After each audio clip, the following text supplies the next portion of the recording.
Sí se me escucha. Buenas tardes a todos y a todas los que estáis hoy aquí, que de verdad es un esfuerzo bastante grande, ¿no? Algunos de los que estáis aquí, que estoy viendo, son personas que ya hemos pasado 1 hora y media con Pablo Simón y queremos repetir, lo estamos viendo ahora mismo. Y bueno, como podéis saber, hoy hemos traído a Pablo Simón. Pablo Simón, una larga trayectoria, profesor titular de Ciencias Políticas en el Departamento de Ciencias Sociales de la Universidad Carlos III de Madrid, nuestro profesor. Doctor en Ciencias Políticas y Sociales por la Universidad Pompeu Fabra. Investigador postdoctoral de la Universidad Libre de Bruselas. Analista en medios de comunicación como Radio Televisión Española, La Sexta o La SER. Y también escritor.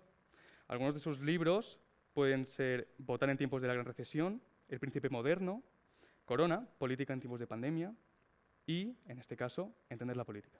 Buenos días, Pablo. ¿Cómo estás? Muy bien. Buenas tardes. Buenas tardes. Y bueno, antes de nada, gracias a todos y a todas los que habéis venido aquí. Gracias a Demos por invitarme. Gracias a alumnos no coaccionados para estar en esta sala y en general al público asistente. Es verdad que no están coaccionados porque no hay aperitivos, si no la gente siempre viene. Ya. Bueno, y también la hora no es especialmente venturosa, o sea que si alguno cierra los ojos no pasa nada. No, yo creo que es bonito. A mí me trae una pregunta, la primera pregunta que yo tuve, solo con ver el libro, es entender la política. Entender cuál es la motivación para que tú escribas el libro, comprendiendo que tal vez la gente no entiende la política. A ver, la historia de este libro básicamente es doble, ¿no? De un lado tiene mucho que ver con un requerimiento que se me hace desde la editorial Alfaguara. Alfaguara, sabéis, bueno, si no lo sabéis, haceos a la idea que el negocio editorial ahora mismo es un duopolio, ¿de acuerdo? Hay en un lado Grupo Planeta y en el otro lado el grupo Random Penguin House Mondadori, que es donde está Alfaguara. Yo he hecho algunos de mis libros en la editorial de Debate, que está dentro de Random, y una de las ramas, la que se dedica más a libros adolescentes, juveniles, etcétera, es Alfaguara. Entonces se me acerca la editora Sara Cano y me dice, Pablo, tenemos un problema.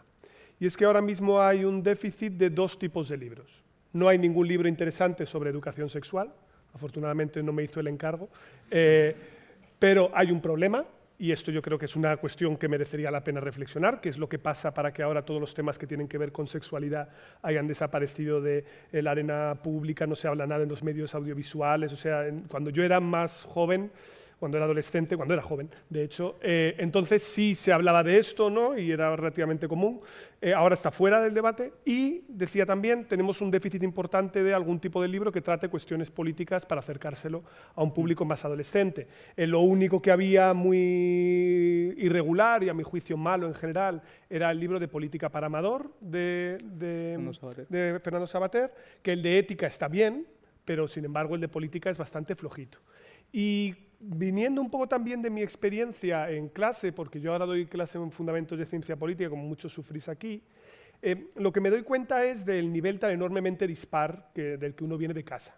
Es decir, incluso alumnos que están estudiando ciencias políticas, muchos tienen un conocimiento relativamente amplio porque lo han mamado, han estado en entornos más politizados, tienen gente que está o incluso militan en partidos, etc. Y hay otros que no entienden nada. O sea, que van totalmente pez, entran aquí con una mirada nueva y virgen, y esto tiene mucho que ver con un déficit de formación previo. Yo creo que mi asignatura no debería existir porque mi asignatura se tendría que impartir en secundaria o en bachillerato. Es decir, la gente debería salir con las 4 o las 5 reglas básicas de cómo funciona nuestro sistema político. Hubo una oportunidad perdida, creo, con todo lo que tenía que ver con educación para la ciudadanía. En su momento se hizo mal, se politizó, se disputó, pero de manera frecuente el Consejo de Europa nos recuerda que es fundamental el que demos formación política a nivel de educación obligatoria, porque vivir en democracia no fabrica demócratas per se, tienes que formar a la gente.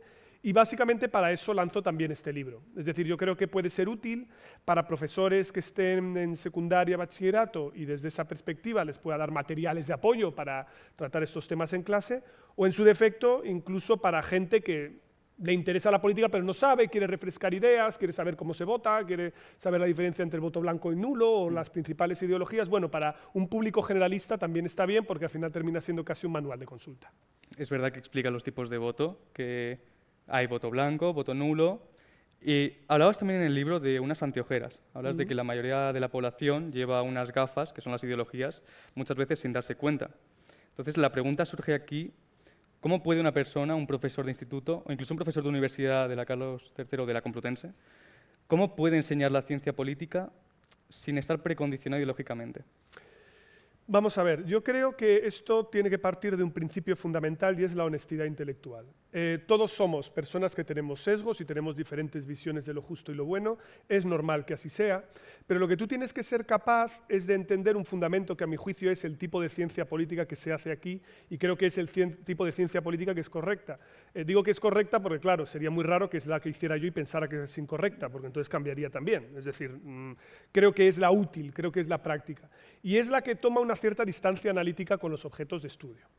Es decir, a todos nos interesa la participación electoral, nos interesa la democracia, o tenemos nuestras visiones ideológicas, pero tú tienes que ser capaz de dar a la gente instrumentos, herramientas, una visión desapasionada sobre qué opina los diferentes autores y pensadores, insertarlos en su contexto y comprender que aunque tú no tengas esos valores, dialogas y que puedes colocarte en los zapatos del otro cuando a lo mejor un anarcoliberal opina que el Estado es un ente opresor y por lo tanto que los mercados son más eficientes y nos harán a todos más libres, o cuando te vas a la posición de un intervencionista y te dice que no, que realmente el mercado no funciona y que tú tienes que ser capaz de explicarlo y eso requiere, como antes se decía, honestidad intelectual. Yo me rebelo mucho contra esta idea que a veces se dice, ¿no?, de que tenemos que inculcar pensamiento crítico en los estudiantes.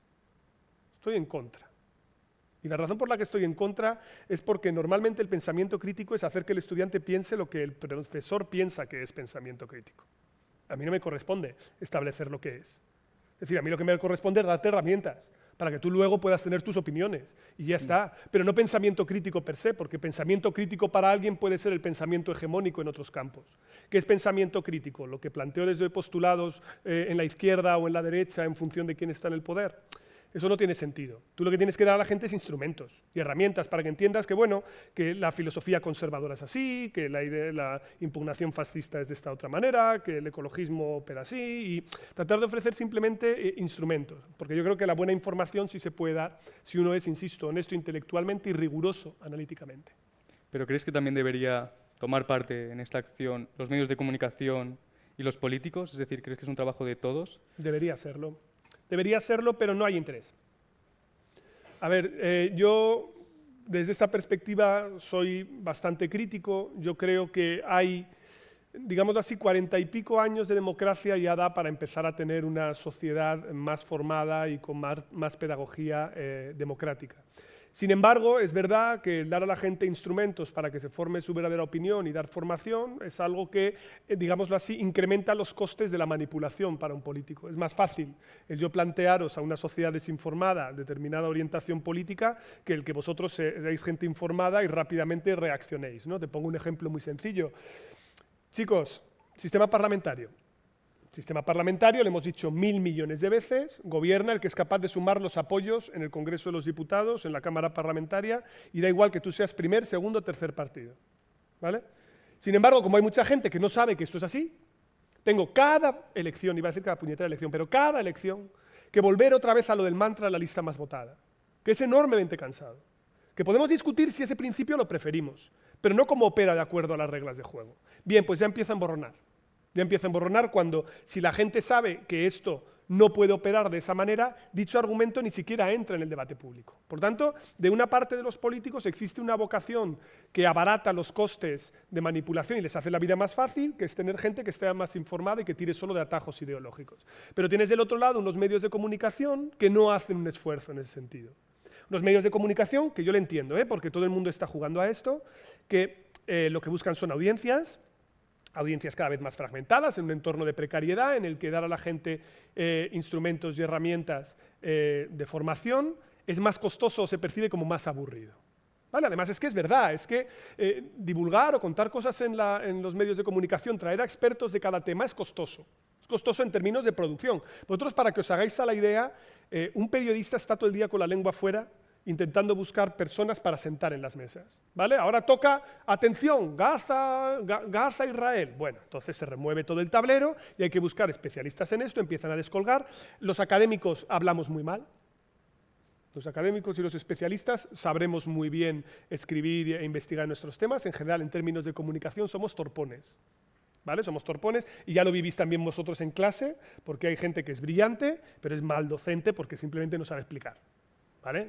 Y no sabe transmitir el conocimiento, si eso ya ocurre en las aulas, que no ocurrirá en los medios. Es costoso buscar esos perfiles especializados y sobre todo es costoso porque el propio público demanda gente que sea familiar, que sea ideológicamente cercana y que te dé ya el contenido que tú estás buscando, ¿no? Entonces, más barato es tener un plato de televisión readaptado de un Sálvame Deluxe en el cual ahora toca hablar de Gaza, pero mañana puede tocar hablar de Ucrania y pasado de la inflación y del FLA. No te lo pierdas, porque el Fondo de Liquidez Autonómica también son especialistas en financiación. Esto es una suerte, ¿no? Madre mía, el hombre del Renacimiento. Bien, claro, problema con el que nos encontramos, con que no se hace pedagogía en los medios porque es más costoso, porque estamos en un entorno de infotainment y porque estos espacios cada vez van ocupando menos sitio en las tertulias televisivas. Resultado, pues nadie da instrumentos, nadie da información política y el problema es que yo creo, eso explica también que tengamos una democracia de un poquito peor calidad de la que podríamos tener. Yo también pensaba, porque comentabas en el libro que los medios de comunicación pertenecen a empresas. ¿Y hasta qué punto eso, vamos a decir, mengua los niveles de democracia en un país? Que los medios estén controlados por empresas. Ya, es que es una cosa paradójica, porque los medios de comunicación en el fondo son bienes públicos. Es decir, te lo planteo de la siguiente manera. A lo mejor a mí no me preocupa que no haya democracia dentro de los partidos. Lo que me preocupa es que entre los partidos, de manera conjunta, cuando entran en competición, permiten que haya democracia, ¿vale? Por tanto, que a mí los medios de comunicación tengan su línea editorial me parece perfecto. Eso no hay ningún problema. Que son empresas, esto genera algunas paradojas y algunas servidumbres, ¿vale? Pero bueno, hay diferentes modelos de medio de comunicación. Tú tienes algunos por suscriptores, los públicos se supone que pueden informar de cosas con mayor tranquilidad que los privados no, los privados lo hacen desde otra perspectiva. Por tanto, lo importante es que el conjunto del sistema, ¿vale?, permita ofrecer suficiente pluralidad para que la gente pueda tener distintos puntos de vista. Ahora bien, ¿cuál es la situación en la que nos encontramos? Bueno, primero, los medios de comunicación públicos muchas veces tienen un déficit de independencia respecto al poder político muy grande, ¿vale? Y no es solo que sean empresas, esto lo sabemos, ¿vale? Vamos a poner ejemplos concretos, quiero decir, porque sí, que puñetas, ¿no? Telemadrid es un caso claro, por poner un caso concreto, pero Radio Televisión Española también está trasteando el gobierno de turno siempre. El único que se lo creyó un poco esto fue Zapatero en su época, entre el año 2004 y 2006-2007, en el que sí que tenías tú informativos en prime time de Televisión Española criticando al gobierno, ¿vale? Y llamadas de vicepresidentes pidiendo ceses de directores de informativos y el presidente del gobierno diciendo que no. ¿Vale? Eso ha ocurrido. Cuando se pasó este periodo, entramos otra vez en el típico, esta televisión pública para ti, esta para mí, en el nivel de las autonómicas, ni te cuento. ¿Vale? O sea, allí ya directamente. Solo hay que ver TV3, Telegalicia o Telemadrid, ¿vale? Por poner diferentes colores políticos para que se entienda. No sé si querías replicar ahora, pero No, iba a rematar. Entonces, la cosa es, lo tenemos esto, ¿no? Y luego tenemos los privados. El problema de los privados es que se junta, que hay una situación cada vez más oligopolística, es decir, que los propietarios son menos, porque hacer televisión es más cara, y la gente no ve la tele. ¿Vale? Esto también, vosotros no veis la tele. Bueno, veis algo la tele, pero la veis muy poco. ¿Vale? Os informáis y buscáis información política por otros sitios. Los derechos de los anunciantes caen, la carrera periodística es cada vez más precaria. Resultado, pues que los medios de comunicación cada vez tienen líneas partidistas más marcadas y pierden pluralismo interno. Algo muy bueno de los medios de comunicación es que tú tengas un sparring, ¿no? Es decir, que tengas gente que piense de manera distinta y que puedas leerlo, aunque tú vas buscando tu orientación ideológica, gente que no esté de acuerdo. También es verdad que ahora los tertulias lo hacen de una manera más sutil, porque en las tertulias de izquierdas el de derechas es tonto. Y en las tertulias de derechas el de izquierdas es el tonto. Es decir, eso son cositas más sutiles que luego vas viendo que se hacen también. Pero bueno, esto al final lo que termina generando es una dinámica que, retroalimentando las redes sociales, nos compartimentaliza más, rompe el debate público y lo que genera probablemente es más polarización. Es decir, algo que está por ver también es el papel que tienen los medios de comunicación incentivando que se caben trincheras en muchos sentidos, ¿no? Y que no haya elementos compartidos, y sobre todo con un periodismo, a mi juicio, de muy mala calidad, ¿no? Un periodismo, decía, ¿no?, esta frase clásica, un periodista no da la opinión a quien dice que llueve y quien dice que no llueve. Un periodista pone la mano y comprueba si llueve, y entonces da la información. Sino que tenemos aquí es, vamos a dar un punto de vista y el contrario, empezamos a tener debates con terraplanistas. Y eso se supone que no es el camino que tendría que seguir el periodismo, ¿no? Precisamente también viene a colación de esto las nuevas redes sociales y cómo está influyendo en la democracia, porque tenemos casos concretos aquí.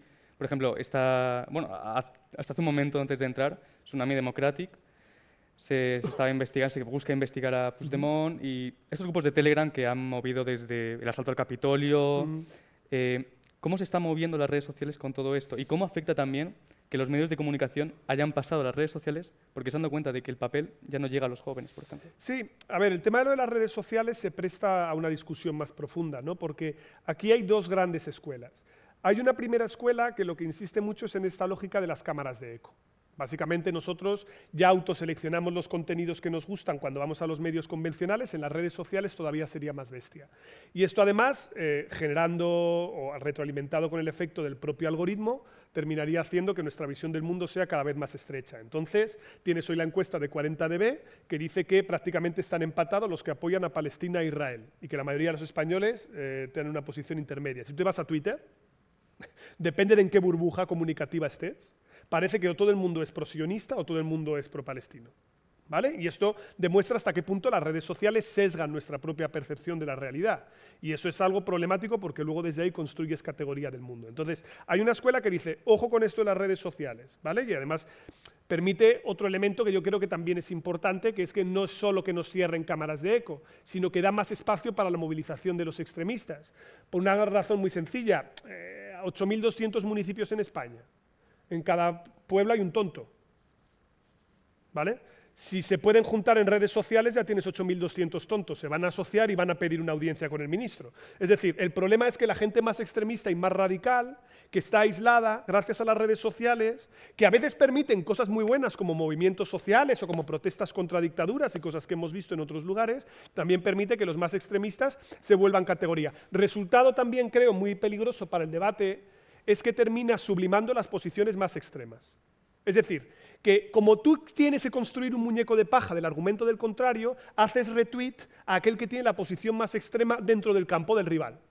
Entonces, tengo a todo el mundo que retuitea a gente radical de ambos campos, ¿vale? Y construye el muñeco de paja de que esos son los representantes de quien tengo enfrente. Entonces, las feministas son estas gentes que quieren cortar el pene a los hombres y no sé qué, porque acabo de retuitear a esgotada2015@hotmail.com, ¿vale? Que es la que dice esta. Y del otro lado, no, la derecha evidentemente todos son franquistas y todos estos porque acabo de retuitear a un señor que ha hecho un meme de Perro Sánchez con la cruz gamada y no sé qué, no sé cuántas. Por lo tanto, una vez ya he construido mi muñeco de paja, ya no hay diálogo posible, ¿no?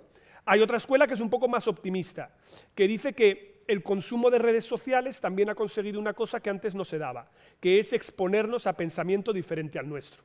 Porque antes tú no ibas a pagar por un periódico diferente al que tú lees, ni ibas a escuchar una radio de otra manera que no sea la que a ti te gusta previamente.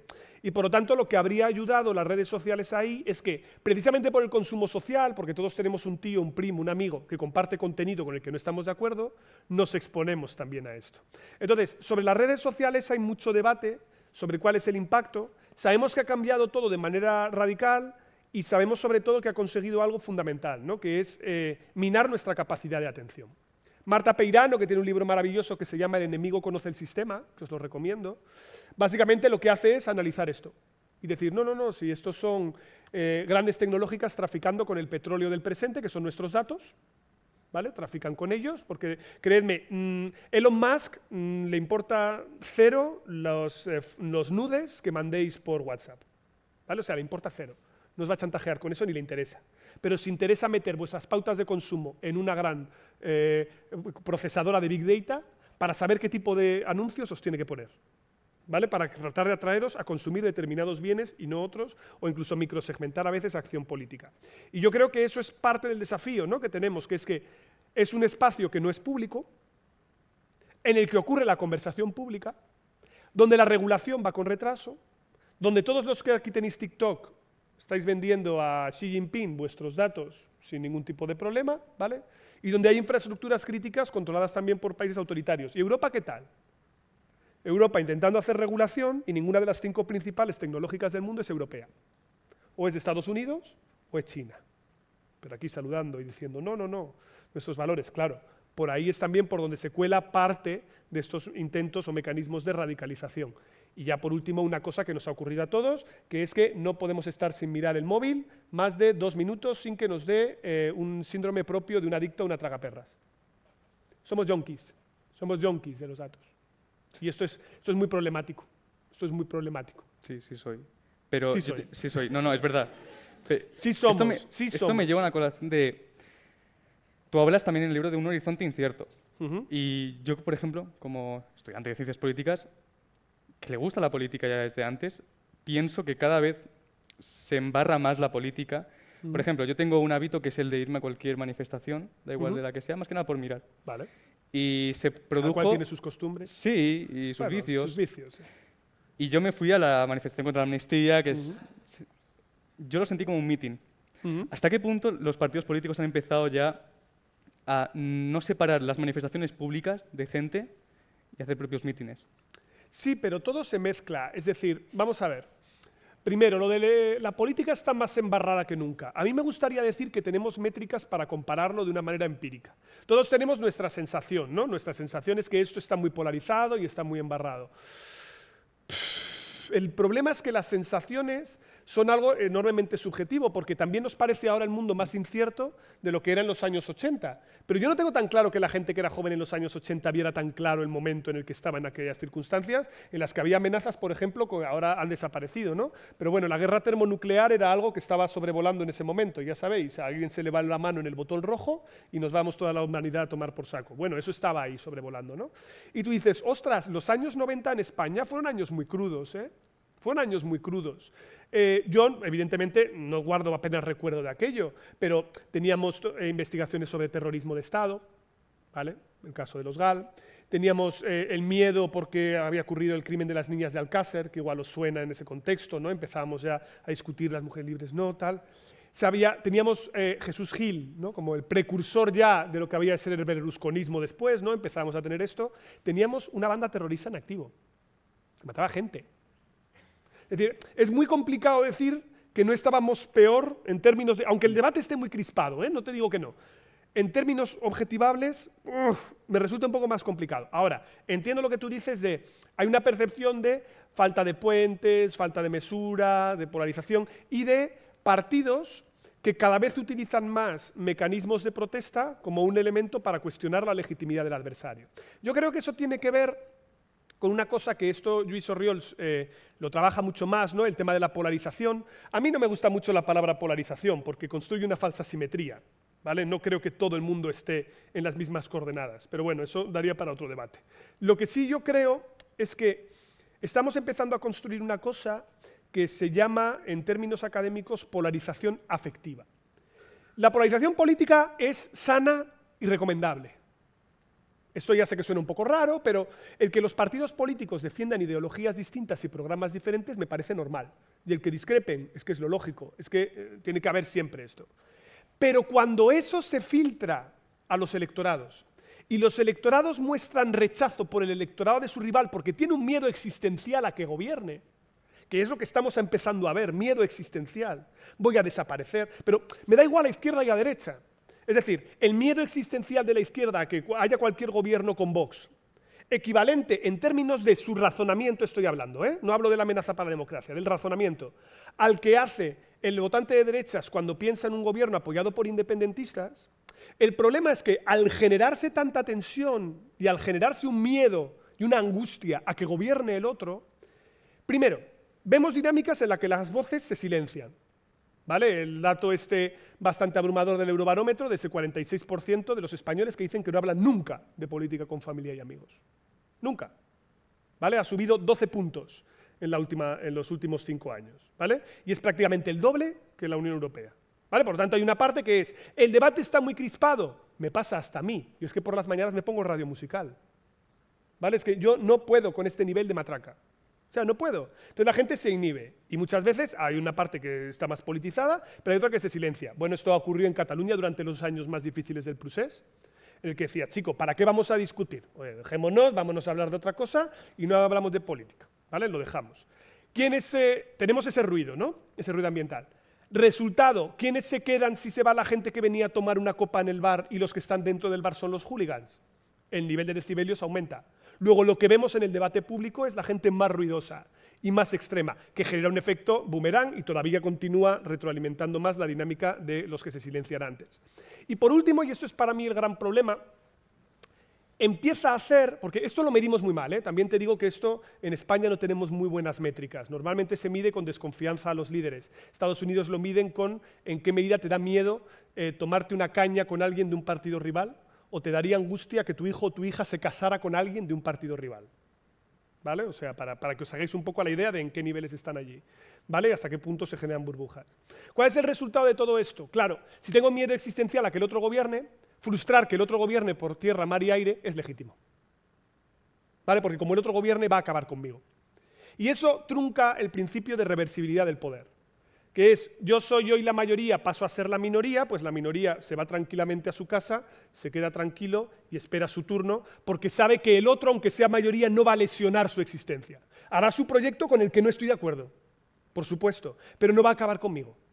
Pero ahora mismo hay ese miedo, y lo ocurre cada vez en más lugares en Occidente.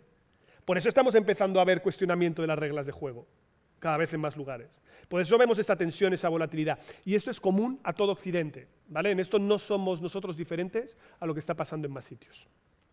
También pones en el libro un dato que era de que 5 de cada 10 personas, tanto adultos como jóvenes, que realmente no cambia tanto el porcentaje, no confían en la democracia, no creen que España sea una democracia real. Es más, hay mucho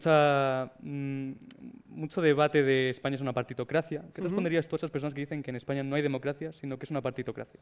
Bueno, pues los llevaría a clase y entonces empezaríamos a hablar de qué es lo que tú entiendes por ser una democracia, ¿no?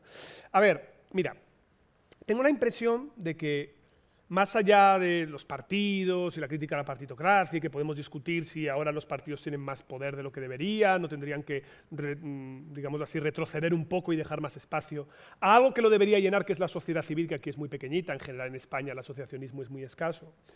Yo creo que es comprensible y normal que la gente tenga malestar con sus políticos, ¿vale? Y esto es normal porque hemos construido una trampa de expectativas por la que les pedimos a nuestros políticos cosas opuestas al mismo tiempo. Te voy a poner un ejemplo. Por lo menos 3 dilemas. Primero, nosotros les pedimos a nuestros políticos que sean gente excelente, lista y preparada, ¿verdad que sí? Pero ¿verdad que le pedimos también que sean como la gente corriente? Que sea gente que sea como nosotros, que baje del coche oficial. ¿En qué quedamos? Da igual, porque le vas a criticar por una cosa o por la contraria. Pedimos a nuestros políticos que tengan un proyecto de sociedad claro, que sepan hacia dónde quieren que vayamos, ¿vale? Que tengan una imagen en España dentro de 10 años. Pero ¿verdad que le pedimos también a nuestros políticos que estén atentos a nuestras necesidades, estén atentos a lo que le dictan también los sondeos de qué es lo que yo prefiero en términos de políticas? ¿Qué tiene que hacer un político? ¿Aquello que considera que es justo aunque sea impopular? ¿O hacer caso de lo que es más popular entre el conjunto de la gente? Bueno, le criticaremos por una cosa y la contraria. Pero todavía es más divertido en este contexto de negociaciones, porque les pedimos a nuestros políticos que cumplan su programa electoral al 100%, porque si se han comprometido, tienen que hacerlo, tiene que ser un contrato con la ciudadanía. Pero ¿sabes qué les pedimos también a nuestros políticos? Que pacten, que lleguen a acuerdos con otros. Claro, ¿cómo puedes pactar con alguien si no renuncias a parte de tu programa? Bueno, pues te criticarán por una cosa y por la contraria. Es decir, es inevitable que haya malestar con cómo funcionan nuestros políticos. ¿De acuerdo? Esto es normal. Nosotros en España tenemos una cultura particularmente desafecta, es decir, poco interés por la política en perspectiva comparada, me refiero, poca percepción de que influimos, una cultura política lastrada por 200 años de regímenes disfuncionales. ¿Vale? La gente desconfía en la política. Es normal, porque no hemos tenido una transmisión de valores, ¿no? Incluso pongo el ejemplo que os recordaba en el libro de dar un disgusto a tu madre. Pues mira, puedes darle el disgusto a tu madre diciendo que te afilias a un partido o que vas a estudiar políticas. ¿Vale? Hoy, Dios mío, va al Burger King, no vas a poder trabajar, esto es un desastre, no sé qué, no sé cuántas y todo eso, que luego os daré algunas tips, si queréis, para que le podáis decir a vuestra madre que no, que eso no va así. Pero no pasa nada, ¿vale? Eso ya lo hablaremos. Entonces, en el fondo, nosotros tenemos una cultura política que se aproxima con toda esa desconfianza. La cuestión clave, eso yo creo que es lo problemático, es que tú tengas estas paradojas en la política y seas crítico con ella, si se acompaña de acción, es bueno. Pippa Norris tiene un libro en el que caracteriza mucho a lo que se llaman los critical citizens, los ciudadanos críticos. Que vosotros desconfiéis de los políticos es bueno. Es bueno, es que hay que desconfiar del poder, hay que desconfiar de quienes están al frente de las instituciones. La pregunta es, ¿desconfías y luego te vas a salvar o pones un hashtag? O bien haces algo para mejorar tu comunidad. Te asocias, participas, te mueves, lanzas tu partido o te afilias a otro o lo que sea. Eso es lo que ocurre en otras zonas en las que también hay este malestar democrático. Nosotros no, nosotros nos enfadamos y criticamos, pero luego nos retraemos. Y luego, por supuesto, cuando toca participar en términos políticos, ¿qué es lo que hacemos? Manifestarnos después. Nosotros y los franceses, chapó, ¿vale? Siempre a una mani, ¿vale? No nos gusta la acción que toma el gobernante, a una manifestación. Y mientras tanto, ¿tú qué has hecho para prevenir o para influir en esa política antes de que se lleve a término? Nada, padre. Nada, nada. Entonces, nos aterra incluso la gestión de la micropolítica, pero es que la micropolítica es probablemente la más importante porque tenemos una visión tan estrecha de lo que es la política, en la que solo son los partidos, los parlamentos, ¿Qué política? Son las tasas que pagáis. Es que esto pueda funcionar o no. Es que es cuántas veces puedes repetir asignatura, 0. Debéis repetir 0, ¿vale? Pero se puede hacer o no. Es cuánto tardáis en venir en tren, si es que cogéis aquí en Las Margaritas.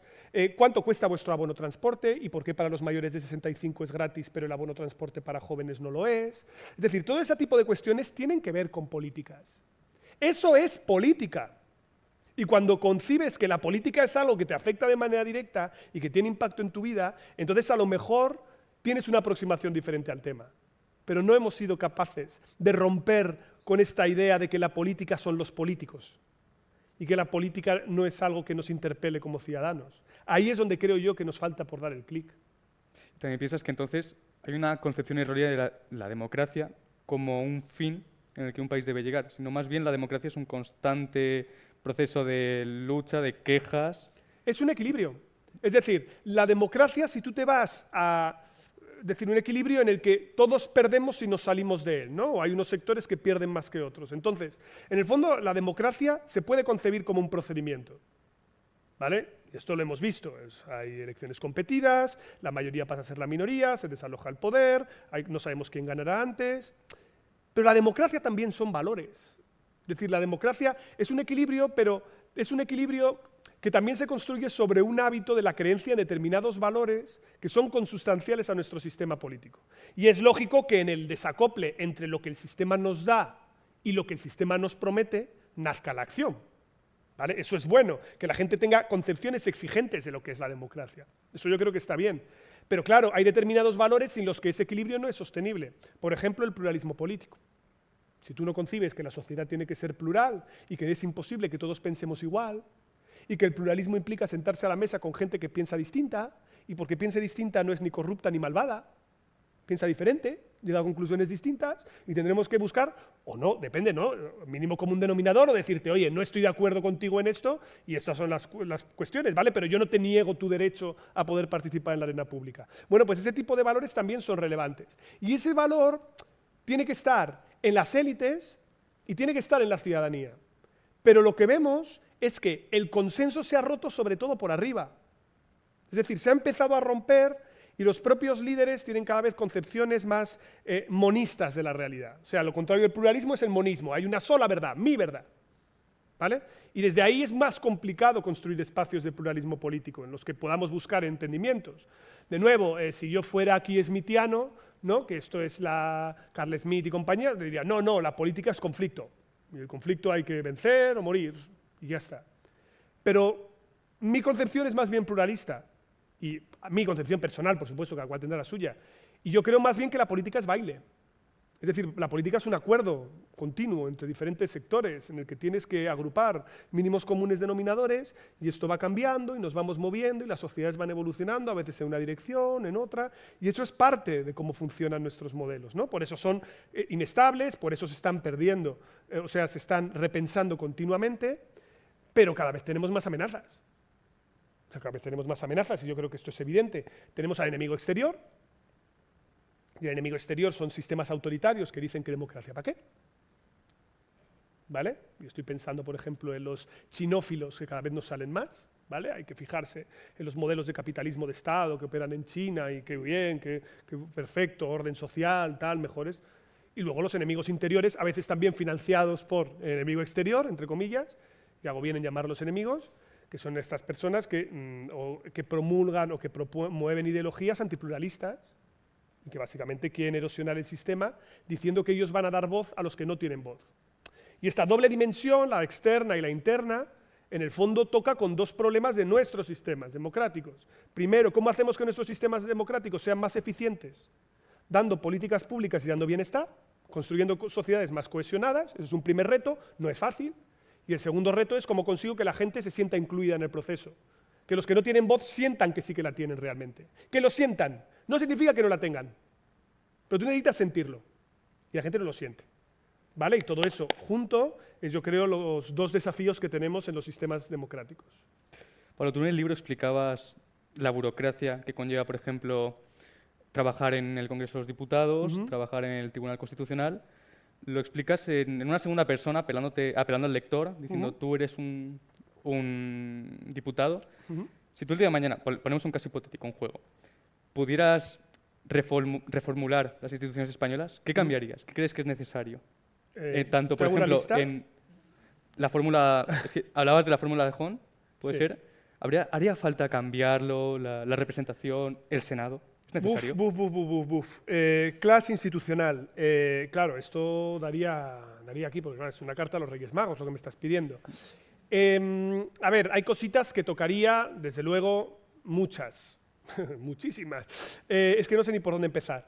El sistema electoral es una cuestión que podría reformularse, desde luego es una cosa que también explico en el libro, básicamente cómo se calcula, la fórmula D'Hondt, cómo se hace, cómo opera, porque evidentemente nuestro sistema tiene desequilibrios. A lo mejor no es tal vez lo más perentorio, lo más urgente, pero desde luego yo sí planteo que tendríamos que haber reformado mucho nuestras instituciones, ¿vale? Y yo creo que hubo una oportunidad perdida, a mi juicio, entre el año 2014 y el año 2017-2018, en el que probablemente si hubiéramos tenido un curso de acción distinta, podríamos haber tenido muchas de estas reformas que luego no se dieron. Claro, a ver, los partidos nuevos son unos mongers, con cariño, pero, por ejemplo, más les valía haber corrido a reformar el sistema electoral, porque como no lo reformes te van a triturar. Esto, por ejemplo, en Murcia fueron más listos. ¿Vale? En Murcia hubo un pacto tripartito, PSOE, Ciudadanos, Podemos, que luego se sumó también el PP, para cambiar el sistema electoral, porque si no les iba a triturar. Pero bueno, eso ya operaba en su interés. Hombre, yo creo, y lo voy a simplificar de una manera muy fácil, que nosotros tenemos dos macro reformas pendientes, ¿vale? Una de carácter profundo que toca al Estado, que es la reforma de la administración pública en España. Esto hay que napalmearlo. Esto no sé muy bien cómo se hace, ¿vale? Probablemente desde la órbita bombardeándolo o algo así, porque habría que cambiar totalmente cómo funcionan los procedimientos de nuestra administración. La mitad de los problemas que tenemos en España tienen que ver con la lentitud que tenemos en desplegar políticas públicas, en evaluarlas y en dar el acceso a la prestación de la gente. Y esto lo vemos, por ejemplo, cuando tú lanzas un ingreso mínimo vital y tiene una cobertura que llega al 30% de los potenciales beneficiarios. ¿Vale? Que a vosotros os tarden en pagar la beca, tiene implicaciones. Tiene implicaciones. ¿Y eso con qué tiene que ver? Con que no hay capacidad administrativa o burocrática del Estado. Resultado, tú no puedes hacer políticas que realmente sean eficientes y redistributivas. ¿Por qué? Porque mirad, por ejemplo, imagínate que estamos en el contexto de la inflación, ¿vale? En el contexto de la hiperinflación y del paquete de medidas que sacó el gobierno.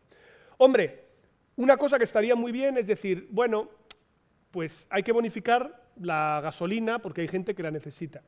Si yo tuviera acceso a todos los datos de la flota de coches y automóviles que tengo con las matrículas y lo tuviera asociado a los números de cuenta, etcétera, yo podría saber qué gente tiene menos renta y darle a esa la bonificación, igual que ocurre con el transporte público, que vosotros lo necesitáis todos, spoiler, todos los aquí presentes la necesitáis, ¿vale? Y no dársela de manera lineal. ¿Qué pasa? La administración no tiene acceso a esos datos. Como no tiene acceso a esos datos, ¿qué hace la administración? Pues bonifica a todo el mundo que llena el tanque de gasolina con los 20 céntimos. Resultado, es ineficiente. Es decir, estoy gastando en gente que no lo necesita. ¿Vale? Y el sistema administrativo español, el problema que tiene es que no tiene buena información y no cruzan los datos entre ellos. Es que es más heavy esto de decir, no, es que hay diferentes niveles competenciales. No, no, no, que es que el Ministerio de Sanidad no se habla con el de Hacienda.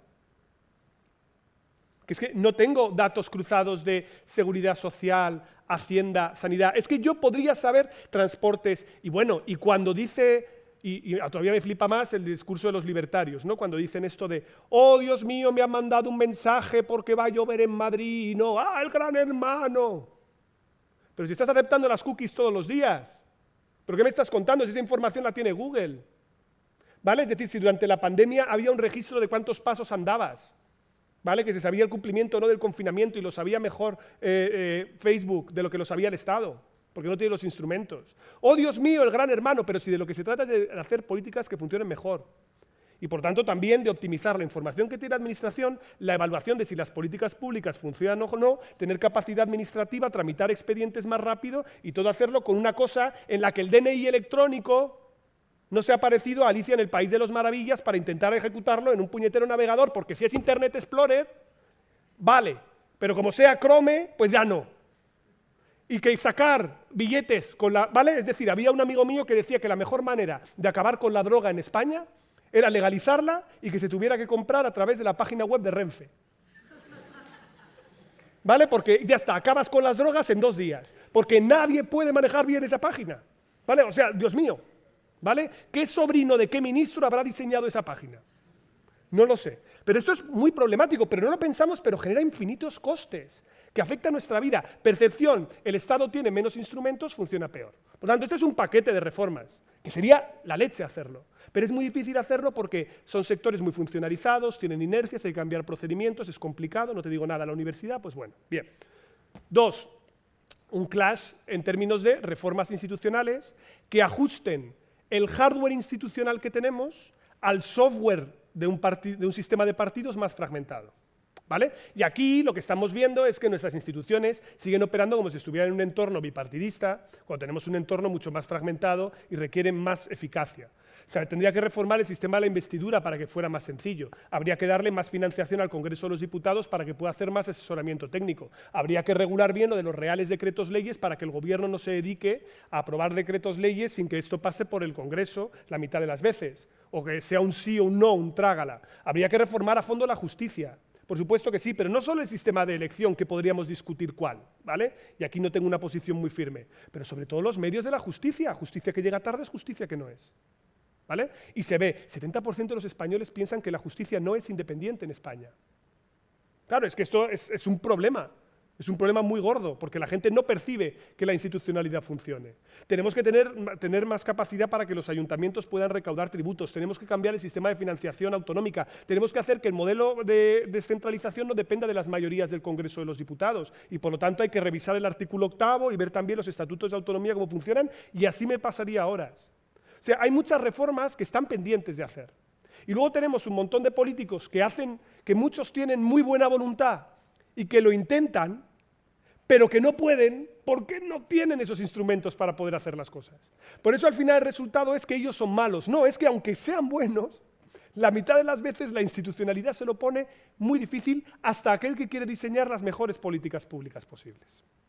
Llevándolo al terreno de la juventud, que explicas un poco al final del libro cuáles son los principales problemas para la gente joven, el desacople entre los estudios que uno tiene y en lo que trabaja.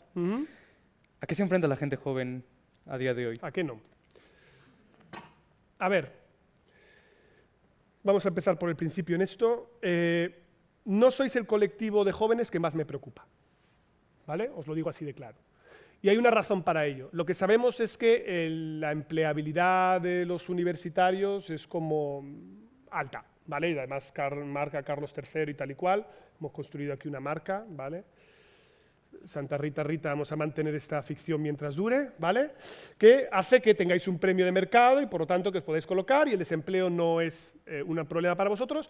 Para los que tienen abandono escolar temprano, sí, ¿vale? Para la gente que ni siquiera acaba la educación básica obligatoria. Esa es la gente que más me preocupa, ¿vale? Porque esa es la gente que es carne de cañón de ETT, gente que no va a poder desarrollar un proyecto de vida autónomo. Vosotros, por el contrario, sí tenéis un problema. El problema se llama sobrecualificación, ¿vale? Es decir, la sobrecualificación consiste en aquellas circunstancias en las cuales vosotros tenéis un nivel formativo que está por encima de las tareas que luego el mercado de trabajo demanda de vosotros. ¿De acuerdo? Y esto se puede ver con un ejemplo muy fácil. Yo no necesito licenciados en economía de la Carlos III que estén detrás de un mostrador de una caja de ahorros. ¿vale? Eso puede ser un grado superior perfectamente, ¿vale? Porque al final es contabilidad básica, no hace falta estar aquí todo el día con la curva de la oferta y la demanda y hacer micro 2, 3, 4, macro, álgebra y econometría. ¿De verdad? No es necesario, ¿vale? Pero ¿cuál es el problema que nosotros tenemos? Yo creo que dos. El primer problema que tenemos es que hay que reformar a fondo cómo funciona nuestro mercado de trabajo y sobre todo nuestro tejido industrial. Nosotros tenemos un tejido industrial que no absorbe el capital humano que generamos, ¿vale? Y eso tiene que ver con que en general tenemos industrias que generan poco valor añadido y por lo tanto que no hay tanto espacio para este potencial capital humano que luego se desperdicia. Es verdad que esto a lo largo de vuestra trayectoria vital se va reduciendo, uno empieza sobrecualificado y luego va cayendo progresivamente, ¿vale? Pero encontrar trabajo de lo tuyo a los 40 años puede explicar cierta frustración, ¿vale? Y yo creo que eso es el primer elemento que hay que poner encima de la mesa. Pero segundo, hay que hacer, por eso hablaba antes de la reforma de la administración, un auténtico cambio muy profundo en cómo funciona la relación de las instituciones formativas con el mercado de trabajo y con los servicios públicos de empleo. Los servicios públicos de empleo son competencia de las autonomías. Y quitando País Vasco y Navarra, son los únicos que como tienen pasta funcionan bien, en general son sitios a los que tú vas para sellar el desempleo, ¿vale? Es decir, la gente consigue trabajo por Infojobs, no lo consigue por el servicio público de empleo. Esto es un problema, ¿vale? Y además es un problema porque nosotros, desde las instituciones educativas, teníamos que estar en interacción continua con cuáles son las demandas que tiene el mercado de trabajo y saber que, no es incompatible formaros como buenos ciudadanos y que consigáis trabajo el día de mañana, ¿eh? Yo no compro en que no tengamos que estudiar a Max Weber, por supuesto que sí, y además no tengamos que conseguir trabajo, ¿vale? Una cosa o la otra. Yo creo que ese es un falso dilema. Lo que tenemos que hacer es que los profesores universitarios y las instituciones académicas en general tengamos más diálogo con el mercado de trabajo, con el sistema productivo y también con vosotros a propósito del tipo de demandas que existen, no solo para orientaros a mejor empleo, sino porque en el fondo, digámoslo así, en términos educativos hemos hecho lo fácil. Es decir, lo fácil era meteros dentro del carril y que consiguierais salir con titulaciones superiores o que entrarais y se universalizara la educación. Eso lo hemos podido hacer con éxito en estos 40 años y muy bien. Lo que pasa es que cuando ya todos tenéis un título universitario, mucha gente lo tiene, ahora el marcador que hace que decida que tengáis empleo o no es más sutil. Y esa sutilidad tiene que ver con que sepas hablar, con que sepas venderte, con que no tengáis vergüenza, con que sepas escribir, con que tengas otros elementos curriculares al margen. Claro, nosotros muchas veces no os formamos en eso. Yo no ha habido experiencia más desalentadora en mi vida que cuando propuse a los estudiantes de grado de ciencia política darles un taller, ¿vale? Esto lo hice yo por amor al arte, pero ahora va a volver porque ha cambiado el decanato y me lo van a hacer obligatorio, entonces ya no. En fin, que era dar un taller para explicar lo básico de la empleabilidad. ¿A qué me refiero con empleabilidad? Oye, ¿cómo se hace un currículum? Oye, ¿qué carreras hay? A lo mejor quieres estudiar más, pues ten en cuenta estos parámetros, ten en cuenta que existen estas becas, ten en cuenta esto. Oye, a lo mejor quieres ir al sector privado, pues mira, tienes estos caminos, tienes aquí unos think tanks que puedes llamar a la puerta, tienes esto, tal. No le explica. ¿Cuál es el problema de todo esto? Nosotros seguimos con nuestro procedimiento interno en el que las universidades también son cautivas de la muchísima cantidad de cosas que tienen que hacer. Tenemos que investigar, tenemos que gestionar, burocracia, recursos escasos que dependen de las comunidades autónomas y una ley a nivel estatal que es una patata y que nos la han dejado aquí, ¿vale? Ahí la gestionéis. ¿Y sabes quién está corriendo por detrás? Las unis privadas. Las universidades privadas que sí están pendientes de esto y que en 10 años pueden tranquilamente comernos la tostada. Por tanto, depende mucho de que nosotros nos pongamos al día y empecemos a correr, porque, insisto, esto es fundamental, porque si estáis sobrecualificados es porque a lo mejor nos estamos formando en los caminos que son necesarios para que las empresas os puedan contratar, quitando la otra reforma que ya no depende de nosotros, que es que además hay que cambiar el tejido productivo en España. Algo de lo que antes se hablaba, ¿vale? Pero fíjate, había un tiempo en el que después del pinchazo de la burbuja inmobiliaria, yo me acuerdo de esto, ¿vale? Porque soy viejuno ya, se hablaba de cambiar el sistema productivo español. Todo ha desaparecido totalmente del mapa. Es decir, política industrial, ¿qué queremos hacer? ¿Vamos a fabricar más cosas? ¿O vamos a dedicarnos simplemente a ser un país de turismo? Sí, es decir, me gustaría que se debatiera mucho más de estas cuestiones. Bueno, pues siempre nos quedamos en lo accesorio. No hablamos de ello. Yo creo que esto es fundamental porque es un desafío que os compete sobre todo a vosotros, ¿eh? Sobre todo a vosotros. Y en cuanto a la gente joven, ¿cómo vota? Porque tú hablas de un voto evanescente para el joven. Despierta entre 2014 y 2015 y cae en 2019. ¿A qué se debe? A ver, bueno, spoiler, los votantes jóvenes son pocos, se abstienen más, como 20 puntos más que el promedio de los votantes, y son más variables evanescentes en el sentido, ahí me refiero, a que depende del contexto se activan o no. ¿Vale? Vosotros sois muy receptivos al contexto. Según lo que esté de moda, entre comillas, en ese momento, pues uno se coloca más en esa dirección o en la otra. Hay un ciclo en el que los votantes nuevos y votantes jóvenes votan sobre todo a los nuevos partidos. ¿Vale? Esto es de manera muy clara, año 2014-2015. Antes no había mucha diferencia, PP y PSOE llegaban al votante joven de manera parecida. A partir del año 2019 esto se reduce, y los nuevos votantes ahora se han ido con las propuestas más disruptivas o las propuestas más a derecha e izquierda, han resintonizado con el bipartidismo clásico. Los votantes jóvenes se van con Ayuso en la Comunidad de Madrid y se van con Moreno Bonilla en Andalucía, y los votantes jóvenes en la pasada elección se han ido con Pedro Sánchez. ¿Vale? Los votantes jóvenes en torno al 50-55%. Y esto depende mucho del contexto y de cuáles sean los temas de los que se habla en campaña y quién tenga más capacidad de penetración. Ahora, la cuestión es, este comportamiento no tiene por qué ser estable, porque lo que no sabemos es si esos jóvenes se van a quedar ahí o van a migrar después. ¿Vale? Esto también puede ocurrir. Tendremos que esperar más tiempo, cuando nos veamos en 15 años, que espero no veros a ninguno por aquí, ¿vale? Al menos no en nos veremos en los bares o donde sea, si es que siguen existiendo, y a partir de ahí ya veremos si esta pauta actitudinal se consolida o no.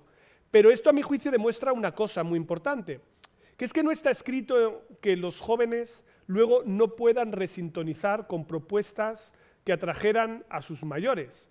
Y te pongo un ejemplo que salió recientemente publicado en el CEO, ¿no? En el Instituto de Estudios Catalanes de Opinión, que es que los jóvenes ahora en Cataluña son menos independentistas que los mayores. Y claro, había un cálculo, ¿no? Que se decía mucho.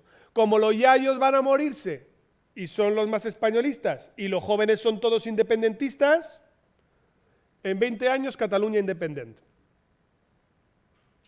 Los jóvenes que entraron nuevo el sistema, que vivieron esto, la independencia no les convence y les aburre, están cansados, y vinculan a la polarización de ese periodo y ahora son más unionistas que los que ya no son tan jóvenes pero se lo siguen creyendo, que son los de mi generación.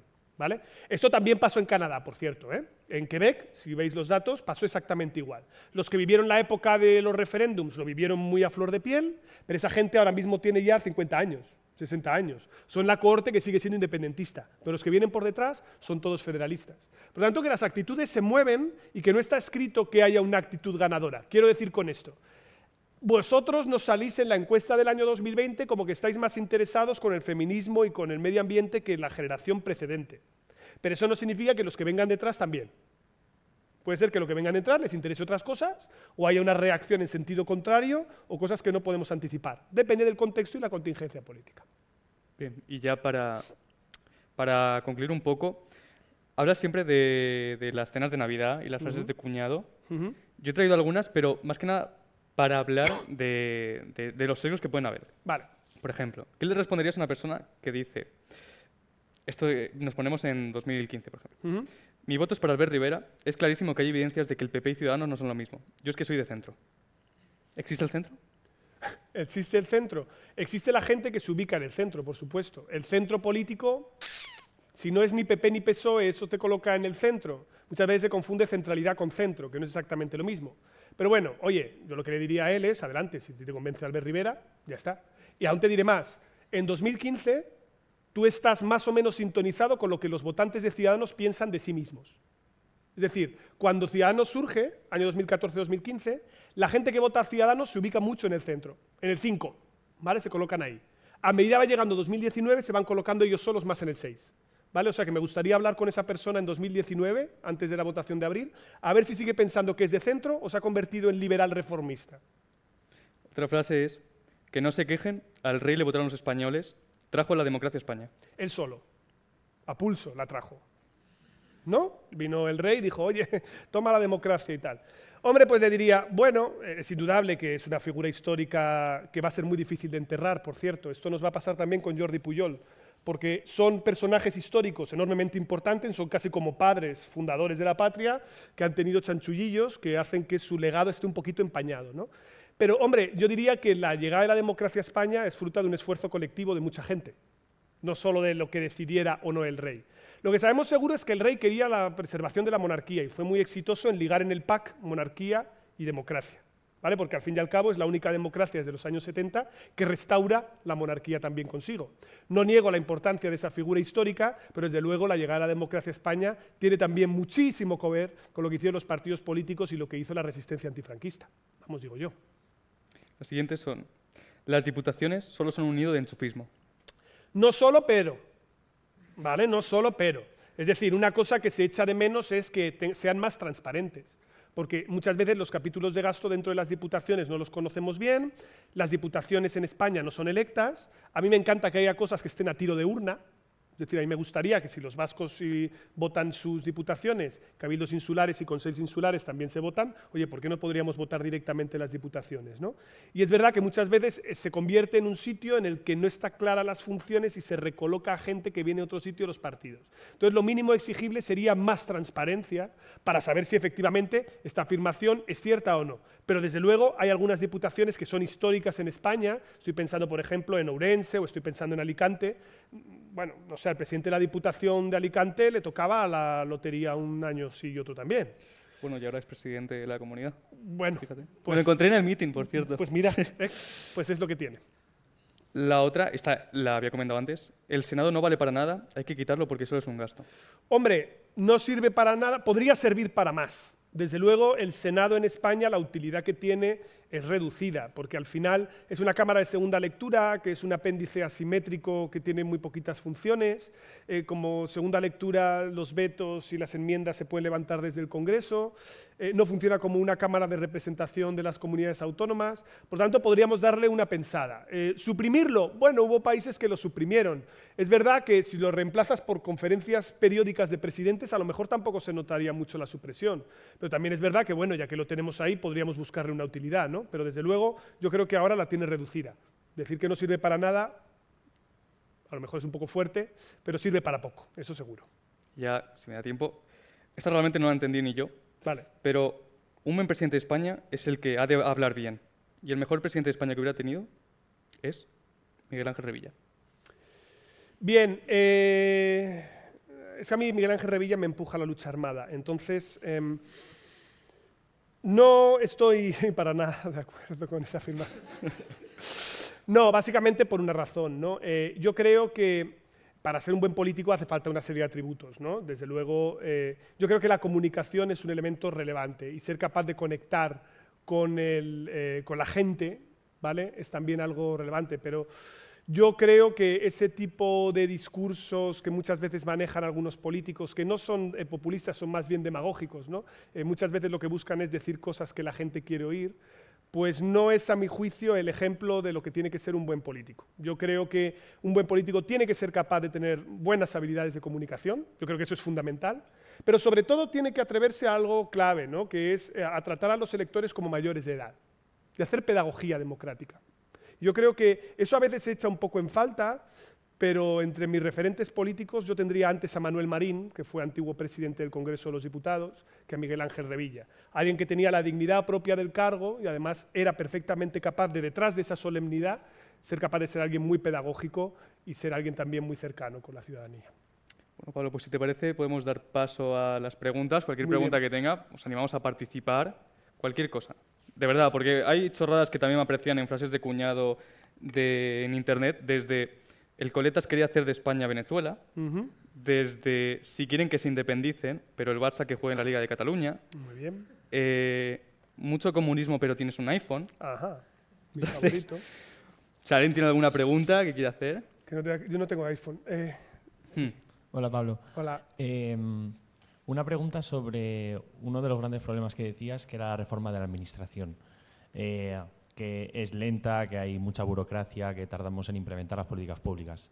Y apuntabas un problema que era problema de eficiencia, de cómo si damos 20 céntimos en la bonificación de la gasolina, pues al final estamos como medio tirando dinero. Pero también hay un problema, y quería preguntarte sobre un problema de opinión pública y de cultura política, porque cuando a veces vemos estas ideas o medidas de universalizar políticas públicas, siempre nos sale la reacción de es que entonces estamos dando dinero a quien pues no se lo merece. Entonces aquí hay un problema de principios de justicia entre distribución, pero siempre nos olvidamos de la idea de redistribución. Entonces, no sé cómo ves esto y cómo también la reforma de la administración puede ser o se puede encaminar a universalizamos más políticas públicas para llegar mejor, a pesar de que aquí hay un conflicto o un debate que habría que hacer, que era, o una pedagogía que es que a lo mejor vamos a dar dinero a gente que no necesita, pero así vamos a ser eficientes en qué vamos a llegar. ¿Cómo te llamas? Perdóname. Marcos. Pues muy buena pregunta que realmente tiene dos patas separadas, ¿no? Primero voy a entrar en la cuestión sobre la universalidad o no de las políticas y en qué medida son sostenibles. Lo que sabemos en términos de la evidencia empírica apunta en general a que las políticas universalistas son más sostenibles precisamente porque aumenta los apoyos entre la clase media y alta a la prestación pública de servicios, ¿no? Es decir, algo que se suele decir con mucha frecuencia es que una sanidad universal funciona muy bien justamente porque los ricos van a la sanidad pública, ¿no? Es decir, porque prefieren ir antes a la pública que a la privada y esto lo hace sostenible. Lo que ocurre es que esto, para llegar a esos equilibrios, tú tienes que tener estados de bienestar universalistas, y tiene esto mucho que ver con la cuestión de la redistribución y con el sistema impositivo, por ejemplo, que tienen los países escandinavos, pero nosotros tenemos antes que hablar sobre un debate filosófico más profundo, que es curioso porque, ahora entro en esto, pero en el capítulo del libro en el que cuento la historieta de un ministro intentando aprobar una ley, hablo de una ley que salió en campaña que se llamaba la herencia universal, ¿vale? Que no sabía que lo iban a sacar. Os lo prometo que no tenía ni idea, pero claro, como se lo copiaron a Piketty y a Althusser, bueno, bien, vale, no pasa nada. Y de hecho entró el debate fatal en España. O sea, entró, se lanzó como una propuesta, nadie lo entendió y fue un caos, porque el gran debate sobre los principios de justicia, que yo creo que merece una reflexión profunda, es en qué medida nosotros podemos romper con dos cosas que están muy íntimamente ligadas en nuestra psique, que es la primera, la idea del riesgo moral. Es decir, la gente muchas veces prefiere dar servicios y obligar a que la gente consuma esos servicios y no dar prestaciones monetarias porque tú tienes miedo a que se lo gasten mal. ¿Vale? Esto es una cosa que es como la persona que sale de una iglesia y le da una limosna al pobre y le dice, pero no te lo gastes en vino, ¿eh? ¿Vale? Es un poco esta idea, es decir, no nos fiamos de dar transferencias monetarias directas a la gente con problemas de pobreza porque pensamos que no lo van a saber administrar correctamente y la mayoría de los estudios demuestran que al revés, que la gente pobre sí sabe administrar correctamente ese dinero, que no es cierto que exista ese riesgo moral, pero lo tenemos muy fuertemente dentro de nuestra psique. Y eso explica por qué lo de la herencia universal generaba mucho lío. Buah, y si encima se lo damos a todo el mundo, encima son jóvenes, buah, no lo van a saber gastar, no lo van a saber invertir. Si le das dinero a los pobres, no lo van a saber gastar. Es mejor darles servicios, ¿vale? Que vayan, porque al menos en la sanidad no se pueden desviar. Y el segundo principio de justicia, que para mí también es muy fundamental y está muy ligado a lo que tú decías, es romper con el principio del merecimiento. Vivimos en una sociedad en la cual nosotros entendemos que las prestaciones públicas tú las tienes que merecer. Y para merecerlas tiene que ser A, porque has trabajado y te la mereces, es decir, tú has cotizado, tienes por lo tanto derecho a una pensión, ¿vale? Ese es un principio indestructible. O estás en una posición de vulnerabilidad y te lo mereces porque es asistencialismo. No pensamos en la idea de que uno puede merecer, por el hecho de ser ciudadano, simplemente por ser ciudadano, una prestación. Y por tanto esto es romper con un chip en términos de justicia que requiere una reflexión mucho más profunda y que yo creo que entra mal en el debate público español y esto genera todas estas suspicacias sobre el tipo de prestaciones universales que sabemos que serían mucho más eficaces, porque al final tú lo que tienes que ver siempre, ahora lo ligo con lo de la administración, es el conjunto del sistema, ¿no? Por ejemplo, cuando hablamos de fiscalidad, todo el mundo está de acuerdo con que el IVA es regresivo. Vale, lo sabemos, en función de lo que consumes, pagas más IVA y eso afecta más a quien consume más, es más pobre, vale. Los países que tienen IVA más alto son los países escandinavos. ¿Por qué? Porque lo importante no es figura a figura impositiva, sino el conjunto del sistema fiscal. Si al final, después de impuestos y transferencias, los pobres son más ricos, entonces el sistema es redistributivo. Si yo le estoy mirando figura a figura, tengo un problema. Pues por eso yo tengo que mirar en su conjunto el sistema para ver lo redistributivo que es. Y por eso el tema en España, tenemos dos grandes mascarones de proa que son súper redistributivos, la sanidad y las pensiones, porque las pensiones están topadas. ¿Vale? Es decir, hay gente que ha cotizado mucho más y le correspondería una pensión más alta de esos 2.200 de máxima que tiene y metes dinero al sistema. El resto, las prestaciones universales, están todavía en pañales. ¿Vale? Pensando en el ingreso mínimo vital o en potenciales rentas de ciudadanía o en potenciales herencias universales. Y claro, ahí es donde entra el otro componente, que es la administración pública. ¿Vale? Cuando nosotros abordemos una reforma a fondo de la administración pública, lo que tenemos que entender es que funcionamos al revés de cómo deberíamos operar, que es, tenemos externalizado el talento e internalizado el procedimiento. Quiere decir esto. La gente más talentosa, la gente con más capacidad de conocer la realidad, etcétera, ¿dónde está? En consultoras privadas. ¿Vale? Cuando la administración tiene que hacer algo, tiene que subcontratar a las Big Four o a las que están en las torres, porque ellas son las que tienen los planes operativos sobre cómo proceder. O lo siento, si Demos intenta montar un catering aquí, good luck. Buena suerte, colegas, porque vais a tener que rellenar papeles justificando a esto. Mira, ¿qué es lo mejor? Pues oye, contrato una externa, ¿vale? Contrato una empresa de catering de fuera, que venga y ponga unas mesitas y no me como, porque al final yo quiero que haya el catering. Problema, no solo hemos externalizado el talento, sino que hemos internalizado el procedimiento. Los procedimientos son tan rígidos dentro de la administración, hay tantas garantías burocráticas absurdas que no previenen la corrupción en realidad la mitad de las veces. ¿Vale? Porque no lo previenen. No previenen los fraudes, los procedimientos son absurdos. Esto termina haciendo que la administración sea tan rígida que termina teniendo que externalizar.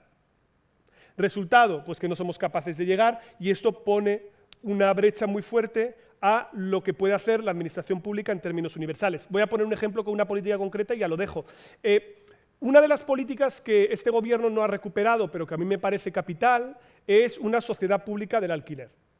La sociedad pública del alquiler debería servir para lo siguiente: mediar entre arrendadores y arrendatarios. Y a esas personas que no saben muy bien si poner su piso en alquiler o no, darle garantía de que el Estado te lo cuida, no te preocupes, no hay que poner Securitas Direct, no veas a Ana Rosa por las mañanas, no pongas, ¿vale? Tú tranquilo, ¿vale? No te van a ocupar el piso, el Estado te avala, tú tienes una renta fija que el Estado te paga directamente, ¿vale? Yo te lo pago, no te preocupes.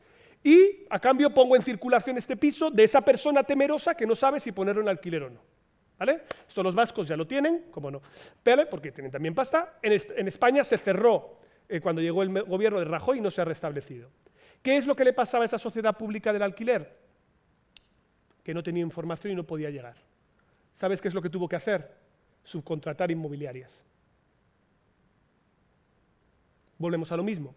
No tienes buena información, esa política sería muy buena, podría ser eficaz, pero como no tienes músculo sobre el terreno para poder tener un censo de la gente que quiere poner su piso en alquiler, ¿no? Tal, mira lo de la política esta de los topes del alquiler, que llevamos debatiendo sobre esto ni será de tiempo. Si el problema es que no hay información objetivable del Ministerio de Movilidad y Transporte y Agenda Urbana sobre los precios del alquiler en España. Si toda la información que tenemos es la que nos da Idealista. Que el Estado no sepa cuáles son los precios del alquiler y que tengas que apoyarte en una institución que es una inmobiliaria que es de parte, evidentemente genera un sesgo. Y esto vuelve otra vez a lo mismo. Falta información, falta revisar los procedimientos y falta para poder hacer políticas públicas que sean eficaces, si no es imposible. Y perdón que me he alargado. No, sin problema.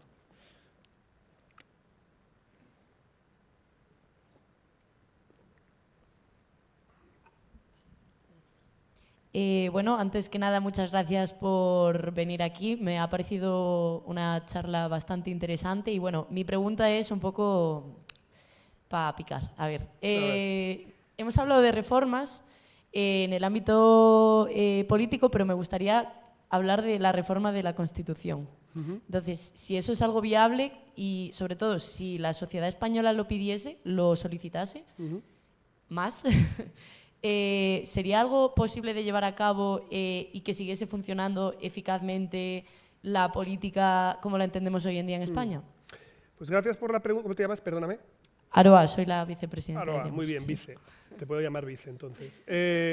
Ahora es que vice, para ser una pregunta para picar, era bastante light, tampoco es para tan- Bien. ¿Se puede reformar la Constitución? Bueno, sabéis que nosotros tenemos una de las constituciones en perspectiva comparada más rígidas de toda Europa, por lo que toca al procedimiento. De hecho, hay gente que dice que aunque no sea una constitución militante con elementos irreformables, es tan difícil de reformar que en el fondo sí que han terminado colocando elementos irreformables, sobre todo lo que toca a la forma de Estado, etcétera, etcétera, ¿no? Y la mayoría de los países actualizan su Carta Magna de manera periódica. Esto no pasa nada, Alemania creo que lleva 45 reformas, bueno, son más, de democracia más antigua que nosotros, pero Portugal lo ha hecho periódicas veces. De hecho, ahora mismo Meloni va a lanzar también una reforma constitucional que requerirá referéndum, vamos a ver qué es lo que pasa, pero bueno, va a tirar por ahí. Nosotros hemos hecho solo 2 reformas. Hemos hecho la reforma para el Tratado de Maastricht del año 92, para que pudieran votar también los inmigrantes comunitarios en nuestras elecciones locales, y la del artículo 135 en el año 2011, en el que se pone que hay que pagar o honrar los compromisos de pago de la deuda, y luego se deja en una ley orgánica el que esto se desarrolle y ya se verá cómo se hace, ¿no? Lo cual me manda una señal clara, que es que, ostras, para la del 135 lo hicieron en agosto en una semana. O sea, que si hay que reformar la Constitución y hay voluntad política de hacerlo, se puede reformar y sortear las mayorías. ¿Qué es lo que ocurre? Que en el fondo, el problema con el que nos encontramos ahora, y entendiendo eso sí que a mi juicio el consenso es un punto de llegada, no de partida, porque todo el mundo tiene posiciones distintas, pero tenemos que dialogar para ver cuál es el mínimo común denominador. El problema con el que nos encontramos ahora es que lo que querríamos reformar es algo en lo que justamente no nos podemos poner de acuerdo. Si yo quisiera hacer una reforma del título 8º de la Constitución, por poner un ejemplo, pues es muy complicado que se pueda llegar a ese consenso cuando yo tengo partidos que suprimirían las autonomías y otros que propondrían un referéndum de independencia. Entonces, buscar un compromiso en esa parte es complicado. Probablemente el texto de la Carta Magna tendría menos apoyo. Y además, en muchos casos, podríamos ver que los grupos solicitan que se haga un referéndum y todo lo que implique referéndum en España pues genera una alergia tremenda, ¿no?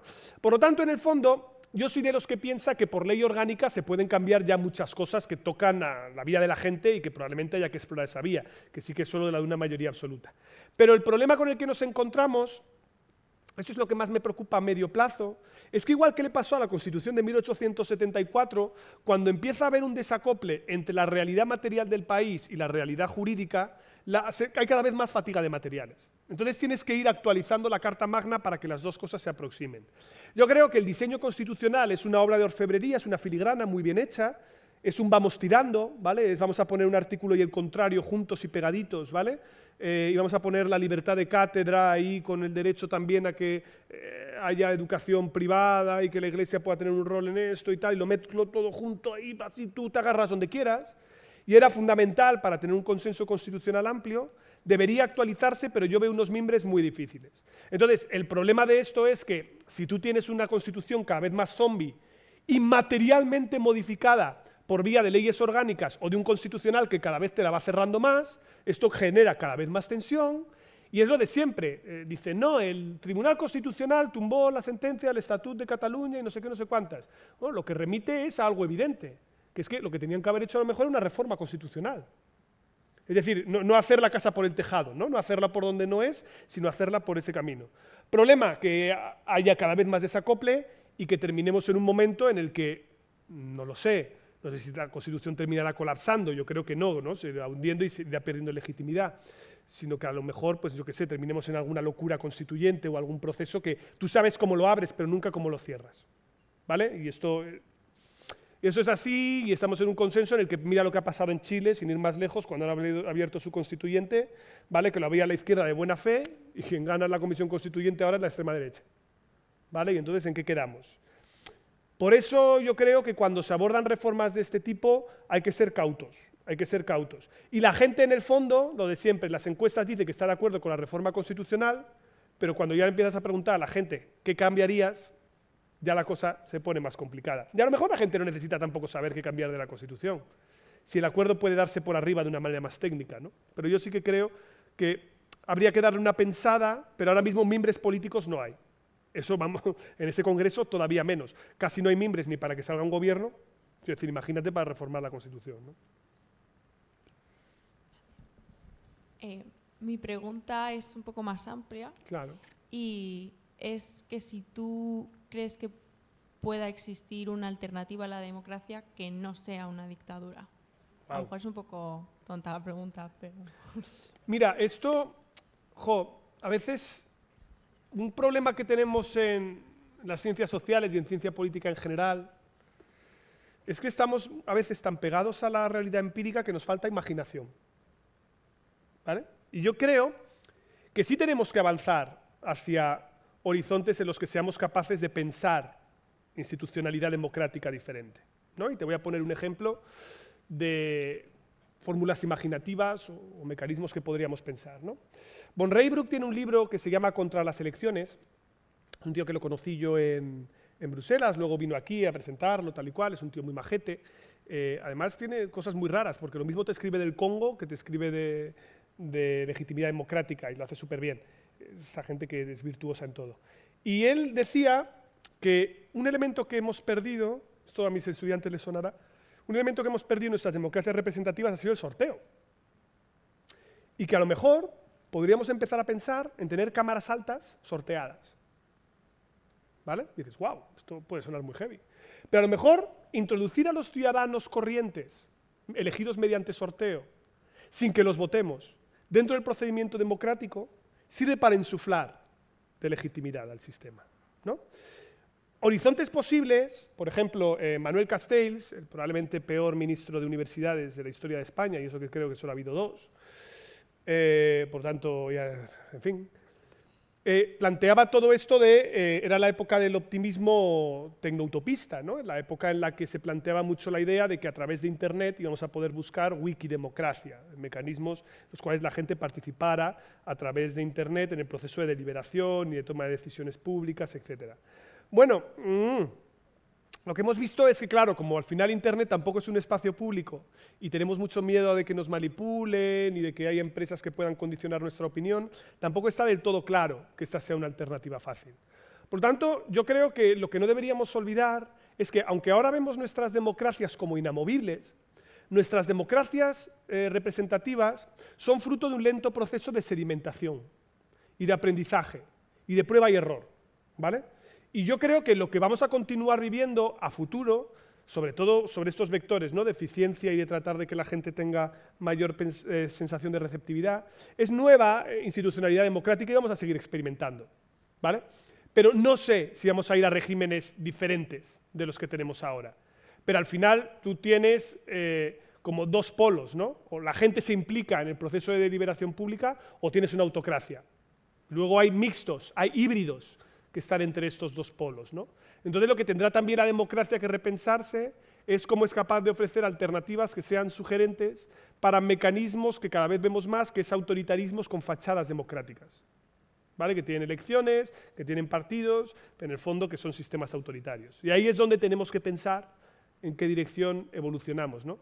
Porque en el fondo también todo esto parte de una curiosa paradoja, que es que, claro, no tenemos instituciones para gobernar la globalización. Es decir, tenemos retos globales, pero seguimos teniendo aldeas nacionales, ¿no? Y si tú miras, por ejemplo, la encuesta de 40 de BO y preguntaban a la gente sobre qué retos veía en España a nivel global y tal, pues la inflación, la migración, el cambio climático, todo eso tiene que ver con gobernanza global. Pero nos cuesta mucho imaginar esto.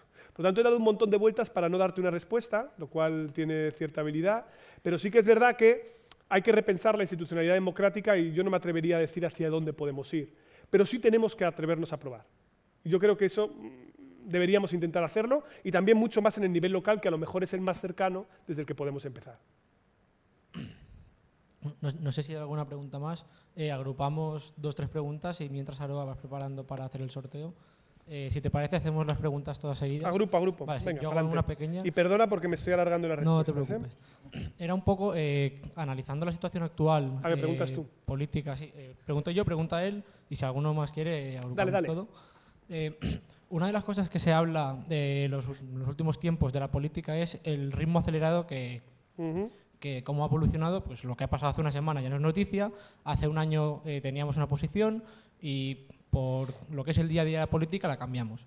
Y una de las cosas que se habla es pues, la hemeroteca y que tenemos al Partido Socialista que hace 5 meses no defendía una amnistía y que ahora para tener que gobernar está negociando una ley de amnistía.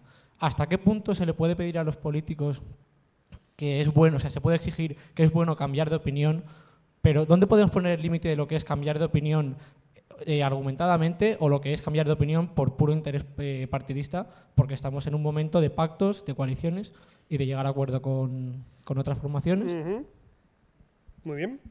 Vale, y ahora yo, recogiendo un poquito el tema de la amnistía, no tanto el debate político que está habiendo sobre el debate jurídico, sino hasta qué punto, en cuanto reconocemos que el poder legislativo tiene capacidad para inferir de alguna manera en las decisiones que en el pasado pudo tomar el poder judicial, estamos creando choques de legitimidad que ponen en riesgo nuestra democracia, como por ejemplo se puso en un choque de legitimidad entre el Tribunal Constitucional y el referéndum que se votó en Cataluña cuando no se pudo implantar el referéndum, o cuando líderes políticos de extrema derecha están impugnando elecciones porque consideran que ha habido una manipulación y que, la legitimidad que ellos tenían previamente por haber sido elegidos les autoriza a deslegitimar un proceso posterior.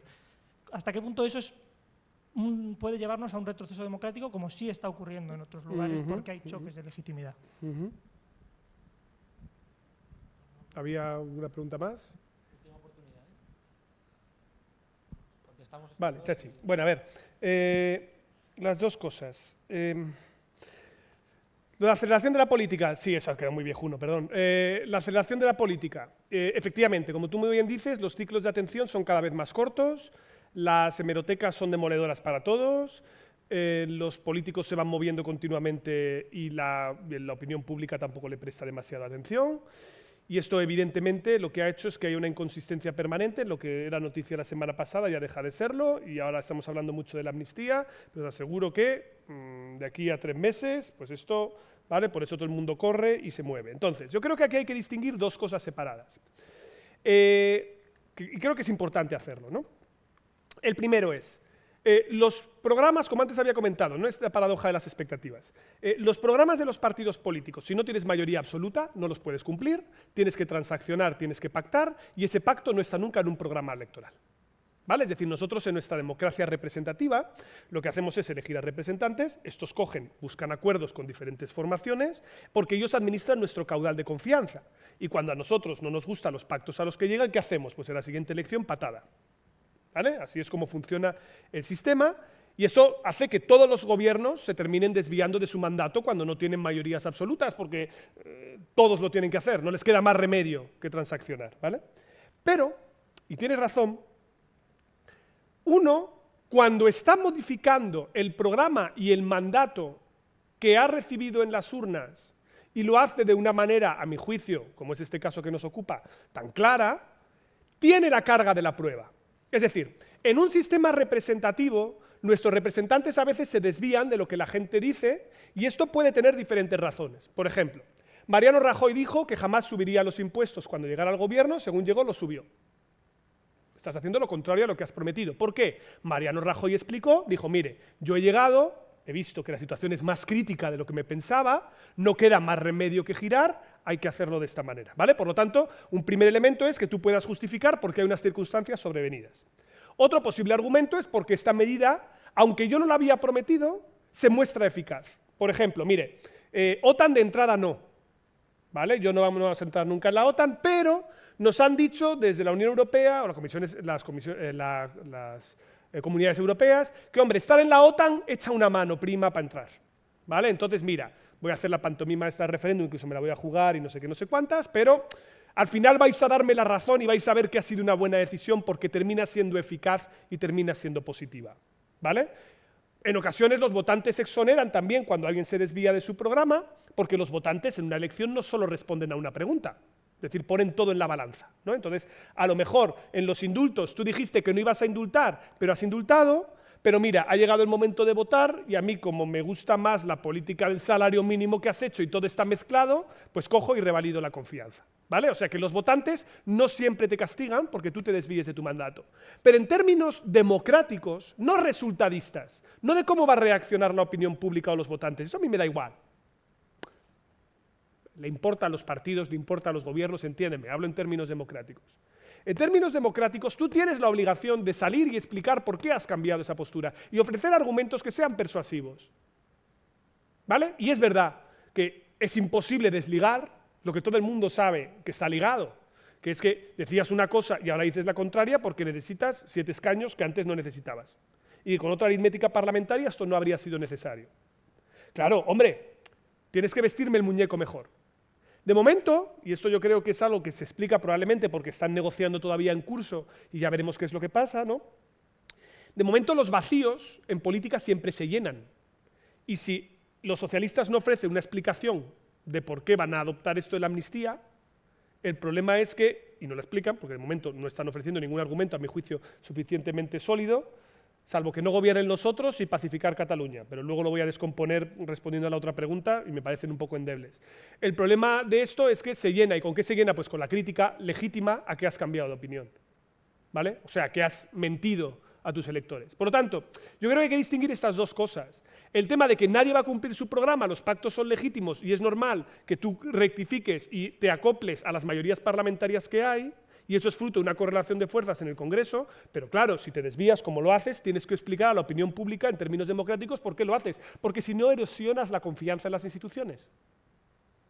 Y eso sí es preocupante, ¿vale? Porque entonces mandas el mensaje de que todos son iguales, de que da igual porque al final los programas no valen nada, los compromisos políticos no tienen ningún valor, y eso erosiona y genera más desafección al sistema. Y a mí eso sí que me preocupa. Y yo creo que, y ahora ligo con lo otro, el choque de las legitimidades y el tema de la amnistía y todo esto. Yo es que no tengo ningún problema porque la posición para mí en ese sentido está clara, ¿no? Vamos a ver. Las leyes de amnistía son unas leyes muy singulares que se aplican en contextos muy específicos y muy concretos. Se emplea muchas veces amnistía como equivalente a indulto y los que estáis aquí estáis medio informados y ya sabéis que no lo es, ¿vale? Pero muchas veces, incluso en prensa, se ha hablado de amnistías porque muchas veces la traducción al inglés de amnistía es el equivalente a indulto en España. Entonces, por ejemplo, cuando se habla de Mitterrand en el caso de los terroristas de Nueva Caledonia como un caso de amnistía, no fue amnistía, fue un indulto. Nosotros lo llamaríamos un indulto porque fue un perdón, ¿vale? Fue un perdón a delitos en ese contexto. Una ley de amnistía es una cosa muy gorda que ocurre normalmente en 2 tipos de contextos, ¿no? Un contexto, que ya lo conocemos mejor, de transición democrática. ¿Por qué? Pues hombre, porque yo soy del aparato represor del Estado y lo que he hecho ahora con la nueva legalidad democrática va a ser ilegal. Y tú ahora, que estaba plegándote con una porra, pues ahora vas a ser la legalidad y parte del sistema. Luego, mira, borrón y cuenta nueva, ¿vale? Aquí no ha pasado nada, era bromi, y luego muchas de estas, por cierto, leyes de punto final se irán derogando en América Latina. Estoy pensando más en ese modelo que en el nuestro. Pero, por ejemplo, hay otro contexto que es el de Irlanda del Norte, donde también ha habido una ley de amnistía para delitos de sangre, claro, en el que ha habido grupos paramilitares, unionistas, terrorismo del IRA y del Sinn Féin, y, ojo, que nosotros, por ejemplo, en el contexto del País Vasco no hemos tenido que hacer ninguna amnistía, ¿eh? Es decir, nosotros no ha sido necesario porque todo el mundo ha entrado dentro del carril democrático, lo cual nos debería congratular. Yo creo que la argumentación contra la amnistía, a mi juicio, no puede ser jurídica. ¿Por qué? Pues porque todavía ni siquiera sabemos el texto. Es que es lógico. Es decir, si todavía no sabemos la ley, como hay gente que ya está diciendo que va a ser inconstitucional y tal, vamos a esperar un momento, vamos a verlo, luego vamos a esperar que el Constitucional se pronuncie, vamos a ver los tribunales cómo lo hacen, etc. Pero en términos políticos, que es donde yo creo que está el tema mollar, yo creo que es problemática por varias razones. Y de momento nadie me ha ofrecido argumentos, creo, consistentes. Yo, por supuesto, soy una persona que está siempre abierta a cambiar de opinión, pero nadie me ha despejado esas incógnitas. Primera, hombre, una ley de amnistía supone la construcción, en términos de legitimidad, de una simetría entre las partes. Yo discrepo del fallo que tiene el Supremo respecto al juicio del procés. Yo soy de los que piensa que el delito de sedición ahí se forzó. ¿Vale? Yo pienso que se forzó. Porque si no, por sediciosos tendrían que haber entrado todos los participantes en las protestas que estaban dentro, en la calle, bloqueando la Consellería de Economía, no solo los líderes, ¿vale? Sino todo el mundo. Pero bueno, vale. Como poco, desobediencia y malversación sí existió, ¿vale? Porque desobedecieron al Constitucional y hubo malversación. Hombre, claro, establecer una simetría entre quien incumple la ley y quien no, pues de entrada es algo problemático, ¿vale? Segunda razón problemática, creo yo creo que abre un precedente que se puede repetir más veces. Yo creo que ese es un precedente que puede ser problemático, Porque podemos ver más casos en los que, por pedir el apoyo parlamentario de algunos partidos, te pidan que determinados delitos sean proscritos, ¿no? Y ahora, por ejemplo, Coalición Canaria te dice que lo que pasó con un caso en el Cabildo de corrupción y tal y cual, oye, mejor una amnistía que un tal, y entonces el PP y Vox dicen, bueno, si ya ha habido esta, ¿por qué no va a poder haber esta otra? Y ya es muy problemático, ¿vale? Aunque el legislativo tiene derecho a modificar las leyes, por supuesto, ¿vale? Puede hacerlo, pero para eso tenemos en las reformas del Código Penal la irretroactividad de las normas sancionadoras no favorables, ¿no? Las extensiones de derechos, bueno, y para eso existen también las medidas de gracia del indulto. Tercero, en términos de incentivos políticos, ha habido un partido que ha hecho un tránsito, que es Esquerra Republicana. Esquerra Republicana ha abandonado la unilateralidad, lo tiene por escrito, esto lo tiene escrito Junqueras. Esquerra Republicana ha pagado un peaje electoral grande, 300.000 votos, en las pasadas municipales, y además ha sido un líder que se ha quedado aquí y ha hecho en términos de John Rawls lo que diríamos desobediencia civil. Es decir, oye, yo no estoy de acuerdo con la ley, yo he hecho mi referéndum y asumo las consecuencias que se derivan de mi incumplimiento de la ley. Voy a prisión, ¿vale? Pero lo asumo en términos de desobediencia civil. Ha habido otros que se piraron, ¿vale? Esquerra Republicana queda a los pies de los caballos después de esto. Es decir, consigue una amnistía a alguien que no ha asumido ningún coste, que es Junts, ¿vale? Y por el contrario, Esquerra Republicana, claro, es la que está todo el rato nerviosa, gesticulando, diciendo, ¿y para esto he hecho yo este viaje? ¿Vale? Para terminar en estas circunstancias en las que ahora se va a exonerar a todo el mundo. Y luego, por último, el argumento que se dice de pacificar Cataluña, para mí es un argumento débil, porque yo veo a Cataluña bien. No sé cómo la veis vosotros, pero yo creo que Cataluña de momento no está ardiendo en las calles, ni la situación es bastante, creo que la situación es bastante diferente a 2017, ¿vale? Entonces, si el argumento es los independentistas tienen que volver al carril de la institucionalidad española, yo estoy de acuerdo, ¿vale? Creo que tiene que ser así. La pregunta es si esto es una pista de aterrizaje o una pista de repostaje. Es decir, al final del año 2017, ¿hay algún líder político español que sobreviva? Pedro Sánchez. Nada más. El resto se fueron todos a casa. Todos los que gestionaron el Procés están en casa. Cospedal, Soraya Sáenz de Santa María. Pero nos encontramos ahora con que los líderes que gestionaron aquello en el lado independentista vuelven. Es más, que hay muchas papeletas de que Carles Puigdemont sea el próximo candidato a presidente de la Generalitat por Junts. Claro, ¿vale? Es decir, yo creo que esto, y esto es lo único que quería plantear, ¿no? Yo creo que amerita un debate sosegado, ¿vale? Yo creo que merece la pena que una ley tan importante como esta, con las implicaciones que puede tener también cara al medio plazo, merece la pena que los argumentos sean más sofisticados, que al menos PP y Vox no gobierna, ¿vale? Y que sean más sofisticados de que España va a estallar. Lo digo porque, y esto también debería hacérselo mirar un poco la oposición, si estás diciendo que España estalla todo el rato y luego no estalla, ¿vale? Genera un efecto vacuna, ¿vale? Entonces, si uno tuviera una posición moderada y sosegada, diría, oiga, pongamos los pros y los contras, ¿no? Y yo de momento, en la ley de amnistía propiamente dicha, veo más contras para la institucionalidad democrática que los elementos favorables, más allá del tema de la investidura. Vamos a ver ahora esto cómo se sustancia, vamos a ver el perímetro, ¿vale? Pero al menos esta es la posición que, bueno, esta es mi posición personal, por supuesto, pero yo creo que está más o menos fundamentada y argumentada. Si alguien me ofrece argumentos en otra dirección, no tendré problema en cambiar de opinión, de momento no he escuchado ninguno. Pablo, muchas gracias por habernos acogido. Y primero que nada, un aplauso, de verdad, también para todos vosotros que habéis venido. Y ahora sí, para los asociados, asociados de Demos, tenemos aquí 3 libros que vamos a sortear. La pregunta es, Pascucci, ¿lo tenemos todo preparado? Esto es vale, lo tienes tú. Vale, ¿El libro o el apartamento en Torrevieja? También.